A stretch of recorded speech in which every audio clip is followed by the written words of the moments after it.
আসসালামু আলাইকুম এভরিওয়ান। অন্তরীকরণে আপনার অনুশীলনে আছে 9টা। সো 9টার মধ্যে আমি ক এবং খ এবং গ এর জন্য কি কি আপনার করতে হবে, বিশ্বাস করেন আল্লাহ যদি আপনাদের কপালে লিখে রাখে এবং আপনার যদি সৌভাগ্য ভালো থাকে তাহলে এর বাইরে কোনো প্রশ্ন আসবে না ইনশাল্লাহ। জাস্ট আমি আপনাদেরকে অনুশীলনীয় বলে দিব যে এই অনুশীলনের এই ম্যাথগুলো আসলে খুবই প্রয়োজন। তো আসেন কথা না বলে একটু শুরু করে দেখেন। ক এর জন্য ফার্স্ট আমি একটা জিনিস লিখছি যে ক অর্থাৎ আপনার 2 মার্কের জন্য এটার বাইরে কোনো অঙ্ক আসবে না। আপনার 9-এর এ, আমরা যারা মানে এই দিকে থাকি, এইদিকে বলতে আমার হোম টাউন রাজবাড়িতে, রাজবাড়ি, ফরিদপুর, কুষ্টিয়া, মাদারীপুর, গোপালগঞ্জ, আমরা হচ্ছে অক্ষরপত্র পাবলিকেশনের বইটা পড়ি এবং এটা হচ্ছে আপনার অসীম কুমার সাহা স্যারের বই। সো এইখানে হচ্ছে 9-এর এ বি সি এইভাবে লেখা থাকে, আবার কিছু কিছু বইতে লেখা থাকে 9.1 9.2। সো আপনাকে 9.a বলেন বা 9.1 বলেন, সেখানে লিমিটের অঙ্ক আছে, লিমিটের অঙ্ক থেকে আপনার প্রশ্ন কতে আসবেই এটা আপনি গ্যারান্টি রাখতে পারেন। যদি এটা না আসে তাহলে কোন একটা ফাংশন দেওয়া থাকবে, দেখেন আমি এখানে লিখছি যে এই যে একটা ফাংশন দেওয়া আছে, খেয়াল করছেন? এই ফাংশনটাকে আপনার এক্স এর সাপেক্ষে একবার অন্তরীকরণ করতে হবে, এই যে ডিওয়াই ডিএক্স, তার মানে একটা ফাংশন দেওয়া থাকবে, একে একবার অন্তরীকরণ, এটা আসতে পারে অথবা আপনার লিমিট দিয়ে অঙ্ক আসতে পারে। তো আপনাকে এর বাহিরে করার জন্য আসলে আর কোনো কিছু পড়ার প্রয়োজন নাই, যেটা এটার জন্য আপনার হচ্ছে 9-এর এ শুধু একটু পড়বেন, ঠিক আছে? আর এটা তো আপনার অন্তরীকরণ জানতে হবে যে রুটের মধ্যে যদি কোনো কিছু থাকে সেটাকে অন্তরীকরণ করলে কি হয়, এটা হচ্ছে আপনার বেসিক। এটা চলে গেল ক, এর বাহিরে করার জন্য কিছু পড়তে হবে না, 1 নাম্বার। 2 নাম্বার হচ্ছে খ এবং গ, এটা মিক্স আপ থাকে। কথা বুঝতে পারছেন? অনেক সময় দেখা যায় খতে এটা থাকে আবার গতে একই থাকে, কারণ এইখানে আমরা জানি যে এখানে মার্ক ডিস্ট্রিবিউশন যদি দেয় তাহলে 4 মার্ক থাকতেছে। সো আপনি যদি একটু খেয়াল করি, এটা হচ্ছে গতে অনেক বেশি পরিমাণে আসে যে সর্বোচ্চ সর্বনিম্ন মান নির্ণয় বা লঘু মান ও গুরু মান অথবা চরম মান। দেখেন প্রত্যেকটা জিনিসই কিন্তু এক, প্রসেস কিন্তু এক। অঙ্ক যে আপনি করবেন প্রত্যেকটারই কিন্তু আমাকে 2বার করে ডেরিভেটিভ করতে হচ্ছে, হ্যাঁ, প্রত্যেকটার মান বের করতে হচ্ছে, এটার মান ওইখানে যে বসাইতে হচ্ছে। তার মানে আমি যেটা আপনাকে বুঝাইতে চাচ্ছি যে সর্বোচ্চ সর্বনিম্ন মান বা লঘু মান, গুরু মান বা চরম মান প্রত্যেকটা একই প্রসেস, এটা কিন্তু প্রতিবারই এসে থাকে। এবং এটা হচ্ছে আপনার সবার লাস্টের যেটা, সেটা হচ্ছে 9-এর আই অনুশীলনী, বা আমরা বলতে পারি 9.9। যাদের বইতে 9.9 আছে তারা আপনারা কাইন্ডলি এইটা একটু দেখবেন। ওকে, 2 নাম্বার বিষয় হচ্ছে মূল নিয়মে অন্তরীকরণ, এটা অনেক বেশি পরিমাণে আসে। অর্থাৎ ধরেন লন এক্সকে অন্তরীকরণ করলে আমরা কি পাই? 1/x। সাইন এক্সকে অন্তরীকরণ করলে কি পাই? Cos x simply. তো এটা কিভাবে হয়েছে, এটার যে ডেরিভেটিভ আমরা যেটা বলি বা মূল নিয়মের সাহায্যে বলি, সেটা অনেক বেশি পরিমাণে এসে থাকে। এটা হচ্ছে আমরা বলে থাকি 9-এর বি।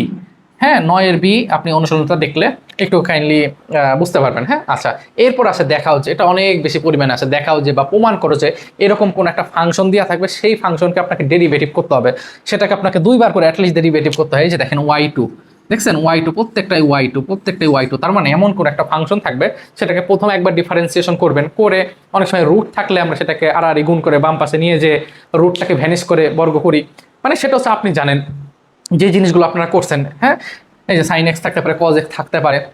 সো এই জিনিসগুলো অনেক বেশি পরিমাণে আসে। হ্যাঁ, এখানে আমি 4টা দেখাইছি, 4টার মধ্যে 3টা হচ্ছে সবচেয়ে গুরুত্বপূর্ণ। এটার জন্য আপনি দেখবেন হচ্ছে 9-এর জি, ঠিক আছে?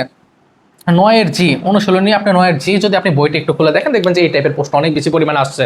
এটা যদি দেখতে পারেন, এর বাইরে কোনো পড়ার প্রশ্ন কোনো প্রয়োজন নেই। দেখেন আসলে সায়েন্সের যারা স্টুডেন্ট আসলে একটু বুদ্ধিমত্তার সাথে পড়াশোনা করলে, বা অ্যাডমিশনের ক্ষেত্রেও সেম জিনিস, আপনার অনেক পড়তে হয় না ভাই, অনেক টাইপের অঙ্ক আছে। আমি নিজে অ্যাডমিশন অনেক পড়িয়ে থাকি, তো আলহামদুলিল্লাহ দেখা যায় অনেক স্টুডেন্ট অনেক জায়গায় চান্স হয়।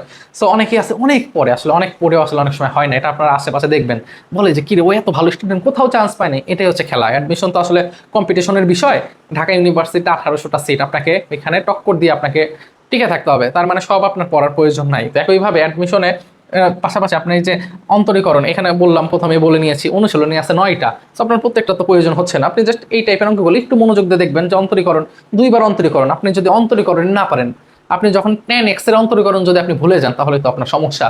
ঠিক আছে, tan x যাই হোক। আসেন এরপরে যদি আইভি নাম্বারটা বলি, যে কোনো একটা বক্ররেখা যে কোনো বিন্দুতে স্পর্শক এবং অবিলম্ব, খুব মনোযোগ দিয়ে বুঝবেন, একটা হচ্ছে স্পর্শক এবং একটা হচ্ছে অবিলম্ব। হ্যাঁ, এটা সমীকরণ বের করতে হয়। সো এটা নিয়ে আপনি পড়বেন হচ্ছে 9-এর এইচ, ঠিক আছে? আমি যদি ভুল না করে থাকি, হ্যাঁ, অনুশীলনীগুলা যদি ভুল হয় একটু কাইন্ডলি বলে দিবেন, কারণ এই জিনিসগুলো তো অনেক আগে আমি দেখাইছি। যাই হোক, এটা বিষয় না। তার মানে আমি যদি একটু সামারি করি, যে আপনার কয়ের জন্য লিমিটের অঙ্ক বা কোনো একটা ফাংশন দেওয়া থাকবে, সেটাকে একবার অন্তরীকরণ বা একবার ডেরিভেটিভ করতে হবে, এটা কতে অনেক বেশি পরিমাণে এসে থাকে। আপনি যদি একটু টেস্ট পেপারটা অ্যানালাইসিস করেন, তাহলে বিষয়টা আরো ভালোভাবে ইনশাল্লাহ বুঝতে পারবেন।